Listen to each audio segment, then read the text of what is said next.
ನಮಸ್ಕಾರ ಸ್ನೇಹಿತರೆ. ಸಾಮಾನ್ಯವಾಗಿ ಮನೆಯಿಂದ ಹೊರಗಡೆ ಹೊರಟಾಗ ಹಿಂದೆ ಎಲ್ಲ ಶಿವ ಅತ್ತೆ ಪಂಥಾನ ಸಂತು ಅಂತ ಹೇಳ್ತಿದ್ರು. ಅಂದ್ರೆ ನಿಮ್ಮ ದಾರಿ ಸುಗಮವಾಗಿರ್ಲಿ, ಮಂಗಳಕರವಾಗಿರ್ಲಿ ಅಂತ. ಈಗೇನು ಹ್ಯಾಪಿ ಜರ್ನಿ ಅಂತ ಹೇಳಿ ಕಳಿಸ್ತೀವಿ, ಹಾಗೆ ಪ್ರಯಾಣ ಸುಖಕರವಾಗಿರ್ಲಿ, ಮತ್ತೆ ನಿಮ್ಮ ಮನೆಗಳಿಗೆ ಸುಖವಾಗಿ ಹಿಂದಿರುಗಿ ಬನ್ನಿ ಅನ್ನೋ ಹಿರಿಯರ ಹಾಗೆ ಹಿತೈಷಿಗಳ ಹಾರೈಕೆಯೊಂದಿಗೆ ಮಾನಸಿಕವಾಗಿ ದೃಢತೆಯನ್ನ ಮತ್ತೆ ಶಕ್ತಿಯನ್ನ ಕೊಡೋ ಸ್ತೋತ್ರಗಳಿಗೆ, ಶ್ಲೋಕಗಳಿಗೆ ಮೊರೆ ಹೋಗೋದು ಅವಶ್ಯಕ ಅಂತ ಅನ್ನಿಸ್ತು. ಅದಕ್ಕೆ ಈ ಶ್ಲೋಕವನ್ನ ಇವತ್ತು ನಿಮಗೆ ತಲುಪಿಸೋ ಪ್ರಯತ್ನವನ್ನ ಮಾಡ್ತಾ ಇದ್ದೀನಿ. ದೇವರ ಸ್ಮರಣೆಯನ್ನ ಎಲ್ಲರೂ ಮಾಡ್ತೀವಿ.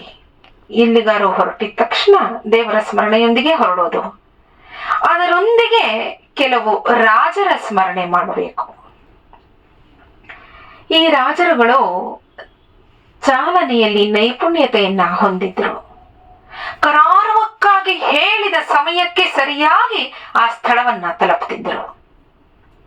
ಇಂಥವರ ಸ್ಮರಣೆ ಅತಿ ಅವಶ್ಯಕ.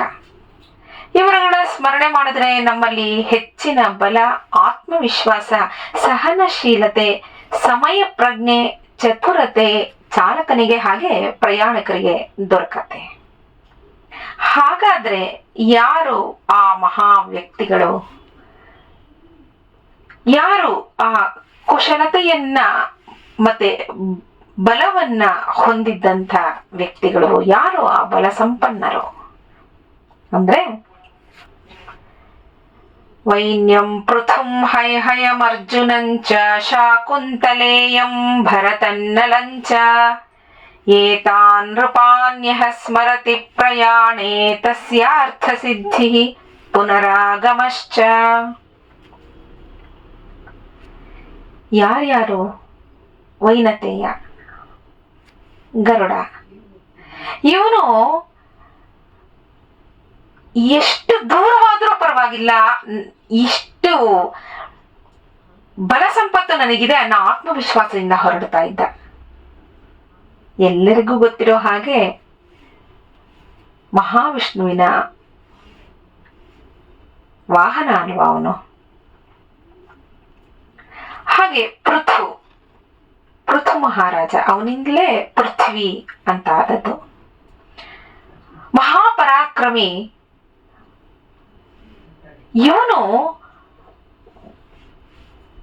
ಇಡೀ ಭೂಮಂಡಲವನ್ನ ಅತಿ ಕಡಿಮೆ ಸಮಯದಲ್ಲಿ ಪ್ರದಕ್ಷಿಣೆ ಮಾಡ್ಕೊಂಡು ಬರ್ತಿದ್ದ. ಇವನ ಬಗ್ಗೆ ಹೇಳಬೇಕು ಅಂದ್ರೆ ಅದು ಕೆಲವು ಗಂಟೆಗಳೇ ಹಿಡಿಯುತ್ತೆ. ಅಂಥ ಮಹಾಪರಾಕ್ರಮಿ ಪೃಥು ಮಹಾರಾಜ. ಹೈಹಯಂ ಅರ್ಜುನಂಚ, ಹೈಹಯ ಮನತನದ ಅರ್ಜುನ ಅಂದ್ರೆ ಅವನೇ ದತ್ತ ಭಕ್ತನಾದ ಕಾರ್ತವೀರ್ಯಾರ್ಜುನ. ಹೈಹಯ ಮನತನದವನು, ಮಹಾಪರಾಕ್ರಮಿ. ರಾವಣನನ್ನ ಬೊಂಬೆಯಂತೆ ಆಡಿಸಿದ್ದ ಅವನು. ಹಗ್ಗದಲ್ಲಿ ಕಟ್ಟಿ ಎಳ್ಕೊಂಡು ಬಂದಿದ್ದಂತೆ. ಅಂಥ ಪರಾಕ್ರಮಿ. ರಾವಣನೇ ಸಾಮಾನ್ಯನಲ್ಲ ಅವನು. ಅವನನ್ನ ಆ ರೀತಿಯಾಗಿ ಎಳ್ಕೊಂಡು ಬಂದಿದ್ದಂತೆ, ಬೊಂಬೆಯಾಗೆ ಆಡಿಸ್ತಾ ಇದ್ದ ಅಂತ ಹೇಳ್ತಾರೆ. ಅಲ್ಲಿ ಅವನ ಬಲ ಜೊತೆಗೆ ಅವನಿಗೆ ಗುರುವಿನ ಬಲ ತುಂಬಾ ಇತ್ತು ಕಾರ್ತವೀರ್ಯಾರ್ಜುನನಿಗೆ. ಶಾಕುಂತಲೇಯಂ ಭರತಂ ನಲಂಚ. ಶಾಕುಂತಲೇಯಂ ಭರತಂ, ಶಕುಂತಲೆಯ ಮಗ ಭರತ. ಇಲ್ಲಿ ಸ್ಪಷ್ಟವಾಗಿ ಹೇಳಿದರೆ ಅರ್ಜುನ, ಭರತ. ಇದರಲ್ಲಿ ಗೊಂದಲ ಬೇಡ. ಯಾರು ಈ ಅರ್ಜುನನ, ಪಾಂಡವರಲ್ಲಿ ಒಬ್ಬನಾದ ಅರ್ಜುನನ ಅಂತ ಗೊಂದಲ ಬೇಡ. ಹಾಗೆ ಭರತ ಶ್ರೀರಾಮನ ತಮ್ಮನಾದ ಭರತನ ಅಂತ ಯೋಚನೆ ಬರಬಹುದು ಅಂತಾನೆ ಹೈಹಯಂ ಅರ್ಜುನಂಚ ಶಾಕುಂತಲೇಯಂ ಭರತಂ ಅಂತ ಹೇಳಿದರೆ ಶಕುಂತಲೆಯ ಮಗ ಭರತ. ಆ ಭರತನಿಂದಲೇ ಭಾರತ ಅಂತ ಹೆಸರನ್ನ ಪಡೆದಿದ್ದು ನಮ್ಮ ದೇಶ. ಭರತನ ಬಗ್ಗೆ ಎಷ್ಟು ಹೇಳಿದ್ರು ಕಮ್ಮಿಯೇ.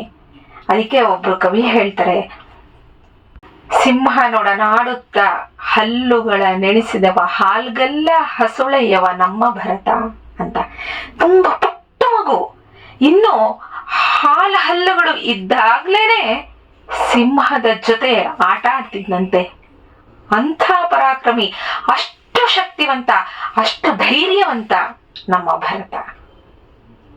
ಅದಕ್ಕೆ ಅವನ ಸ್ಮರಣೆ ಮಾಡಬೇಕು. ನಳನ ಬಗ್ಗೆ, ನಳ ಮಹಾರಾಜನ ಬಗ್ಗೆ ಹೇಳೋದೇ ಬೇಕಿಲ್ಲ, ಎಲ್ಲರಿಗೂ ಅವನ ಬಗ್ಗೆ ಗೊತ್ತು. ಮುಂದೆ ಹೇಳ್ತಾರೆ, ಏತಾನ್ ನೃಪಾನ್ ಯಹ ಸ್ಮರತಿ ಪ್ರಯಾಣೆ ತಸ್ಯಾರ್ಥ ಸಿದ್ಧಿ ಪುನರಾಗಮಶ್ಚ. ಏತಾನ್ ನೃಪಾನ್ ಯಹ ಸ್ಮರತಿ ಪ್ರಯಾಣೆ, ಯಾರು ಪ್ರಯಾಣ ಹೊರಟಾಗ ಈ ರಾಜರುಗಳ ಪರಾಕ್ರಮವನ್ನ ಹೊಂದಿದಂತ ರಾಜರುಗಳ ಸ್ಮರಣೆಯನ್ನ ಯಾರು ಪ್ರಯಾಣದಲ್ಲಿ ಮಾಡ್ತಾರೆ ಅವರಿಗೆ ಎಲ್ಲವೂ ಸಿದ್ಧಿಸತ್ತೆ. ಹಾಗೆ ಎಲ್ಲವೂ ಸಿದ್ಧಿಸತ್ತೆ ಅಂದ್ರೆ ಎಲ್ಲಿ ಹೋದ್ರೂ ಯಾವುದಕ್ಕೂ ಅವರಿಗೆ ತೊಂದರೆಯಾಗಲ್ಲ. ಪುನರಾಗಮಶ್ಚ, ಮನೆಗೆ ಹಿಂದಿರುಗಿ ಸುಖವಾಗಿ ಬಂದು ತಲುಪ್ತಾರೆ ಅಂತ. ವೈನ್ಯಂ ಪೃಥುಂ ಹೈಹಯಂ ಅರ್ಜುನಂಚ ಶಾಕುಂತಲೇಯಂ ಭರತಂ ನಲಂಚ ಏತಾನ್ ನೃಪಾನ್ಯಃ ಸ್ಮರತಿ ಪ್ರಯಾಣೆ ತಸ್ಯಾರ್ಥ ಸಿದ್ಧಿ ಪುನರಾಗಮಶ್ಚ ಅಂತ. ಸ್ನೇಹಿತರೆ, ನೀವು ಎಲ್ಲಿಗೆ ಹೊರಟರೂ ನಿಮ್ಮ ಪ್ರಯಾಣ ಸುಖಕರವಾಗಿರಲಿ. ಹಾಗೆ ಪ್ರತಿನಿತ್ಯವೂ ಮನೆಯಿಂದ ಹೊರಟಾಗ ಈ ಶ್ಲೋಕವನ್ನ ಒಮ್ಮೆ ಹೇಳಿ ಮನೆಗೆ ಸುಖವಾಗಿ ಹಿಂದಿರುಗಿ ಬನ್ನಿ. ಎಲ್ಲರಿಗೂ ಭಗವಂತ ದತ್ತಾತ್ರೇಯ ಒಳ್ಳೆಯದನ್ನು ಮಾಡಲಿ. ಸರ್ವೇ ಜನಾಃ ಸುಖಿನೋ ಭವಂತು. ನಮಸ್ಕಾರ.